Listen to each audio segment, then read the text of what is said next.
Bom, se está em ordem, então aí podemos prosseguir com a reflexão da noite, que é olhar para aquilo que o Garriga disse e comentou muito bem.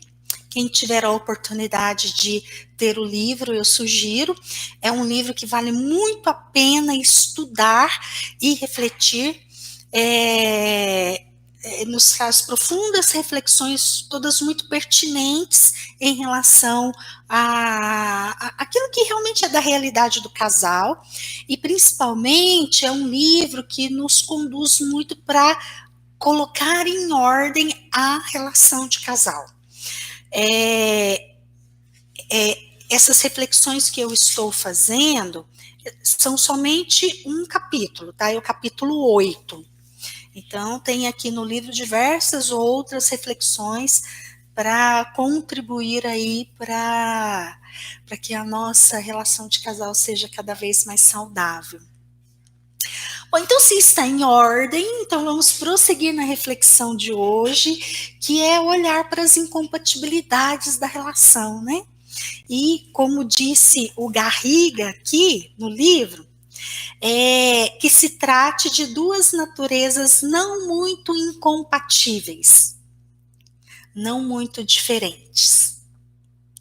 E ele começa fazendo a reflexão do quanto que, por vezes, a gente romanceia tudo e acha que só o amor dá conta. Não, gente, ainda não. O amor é uma plantinha muito delicada, muito suave. Se eu colocar algo muito pesado em cima dessa plantinha, essa plantinha sucumbe, ela morre, ela se estraga, ela se perde, tá? Vamos olhar para a relação de casal de uma forma mais adulta, mais racional, mais pé no chão, para a gente viver mais aquilo que é da realidade. Sim, aquilo que houver de diferença entre eu e o meu marido, e isso é fator complicador da relação. Então aí eu vou precisar usar muito o meu racional, muito o meu adulto para administrar isso. Eu não posso só achar que romancear, tudo é lindo, o amor vence tudo e vai dar tudo certo. Não. Eu estou frisando bastante isso aqui numa intenção de trazer você para a realidade. Contos de fada não existem. Contos de fadas, eu costumo dizer aqui no meu canal, são somente para distrair criancinha, ok? Lá faz parte. Mas os contos de fadas, infelizmente, eles trazem para a gente adulto um efeito colateral. Porque dependendo do tanto que é a minha criança cuidando da minha vida, ou seja, a minha parte emocional é que conduz a minha vida de adulta, eu continuo acreditando no conto de fadas. Lá no meu inconsciente, eu estou procurando o príncipe encantado. Mas aí eu casei com um homem que é um ser humano. E aí na vida real eu fico ali me deparando muitas vezes com o Shrek, né? O Shrek, nessa hora a gente usa muito essa imagem ali do desenho animado, porque ele representa muito bem isso do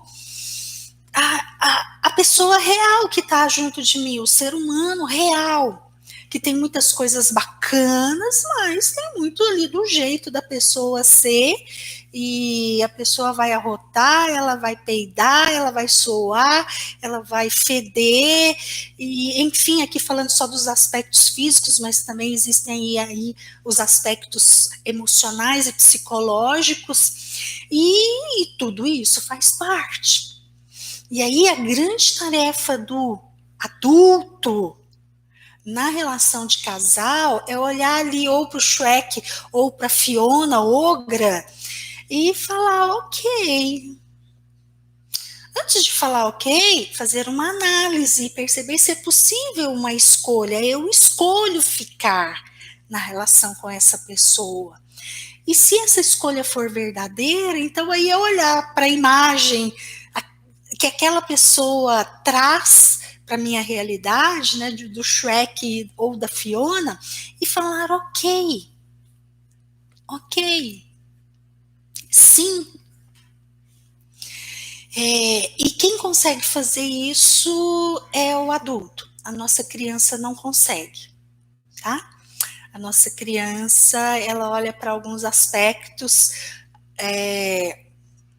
do companheiro ou da companheira ali do lado humano da pessoa, e a nossa criança não consegue. Então, quem tem que olhar é o nosso adulto. E também quem tem que olhar para as incompatibilidades é o nosso adulto. Bom, mas antes da gente entrar aí na solução, vamos refletir um pouquinho mais sobre isso. E o que são incompatibilidades no casal?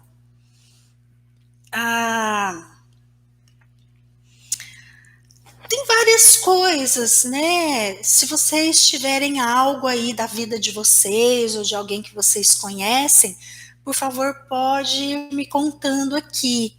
Mas são discrepâncias entre as duas pessoas ali a nível de estilo afetivo. Por exemplo, uma das pessoas, o estilo afetivo dela é comedido, ela não expressa muito a afetividade. O sistema dela tem essa característica, ou ela própria que tem. E a outra pessoa, o outro cônjuge, já é muito afetivo, muito aberto à afetividade e se expressa estilos afetivos. Experiências de vida também podem ser incompatibilidades. O que eu vivi na minha vida? De onde que eu venho? O que o meu cônjuge viveu na vida dele? De onde que ele vem? Talvez tenha algo aí que gere diferenças. E aí o casal vai ter que buscar uma solução para isso. Projetos. Será que os dois têm projetos diferentes? Recentemente fiquei sabendo de um casal e começaram a namorar e um dos dois tinha o projeto de se mudar do país e viver em outro país. E aí? A outra pessoa, como que fica com isso? É possível para ela ir? Ou é possível para esse que tem o projeto ficar? Pode ser uma incompatibilidade. Realidade de vida. No aqui e agora, qual é a minha realidade? Qual é a realidade do companheiro? Por exemplo, quando a gente fala disso, a gente pode falar algo, um tem trabalho e o outro está desempregado. Como é que lidam aí com essa realidade de vida? Cultura. Na minha família, a minha família me deu uma cultura e essa cultura eu transpiro ela permeia, ela faz parte do meu ser. Eu olho a vida e vivo a vida através dessa lente que a minha cultura me traz. E qual é a cultura do cônjuge, do parceiro, da parceira? Por vezes a cultura é muito diferente. E aí, será que dá para conciliar? Outra incompatibilidade que por vezes eu vejo bastante isso ocorrer na realidade, com muita frequência, é a diferença de religião. E aí, como é um casal em que um é evangélico e o outro é espírita? Em que um é judeu e o outro é católico? Enfim, várias religiões existem aí. Como que essa incompatibilidade pode ser administrada? nacionalidades. Isso pode ser uma outra incompatibilidade. Ah, se eu sou brasileira e estou namorando alguém lá da Europa. E aí, como conciliar a diferença? Ó, tem aí uma diferença de cultura, uma diferença de nacionalidade. Quando a gente fala aí de nacionalidade, o peso que tem é que um dos dois vai ter que abrir mão do seu país de uma determinada forma, né? E aí esse que abre mão, talvez ele vai ter que ele vai ter um peso maior para carregar, que é o trabalhar em si para que o país de origem esteja sempre no coração, numa relação de amor, numa relação de gratidão, para manter o vínculo. Se a pessoa não faz isso, ela corre sérios riscos de, hora que vai lá para o outro país para construir uma vida junto ali com o companheiro ou a companheira, ela corre o risco de esse peso atrapalhar a relação. Eu já realizei algumas constelações com essa realidade. A pessoa, no caso de brasileiros, né, o brasileiro vai, a pessoa se casa com alguém lá do outro país, mas aí fica aquele peso do ter, em algum momento, abrido mão da própria nacionalidade.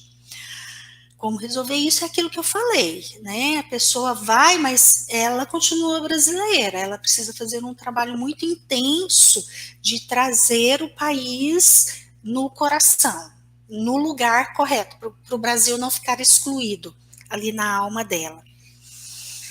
Outro exemplo de incompatibilidade é a diferença de idade. Quando a gente fala da diferença de idade, tem aí toda uma carga de tudo aquilo que uma das partes viveu. E tudo que aquela sabedoria de vida ou aquele acúmulo de traumas, como que essa diferença pesa na relação com o outro que viveu menos, que tem aí uma história de vida um pouquinho menor porque é mais novo. Bom, e provavelmente existem outras incompatibilidades. Como eu disse para vocês, quem souber de outras incompatibilidades pode colocar aqui no comentário do chat que acrescenta, soma aqui a nossa reflexão.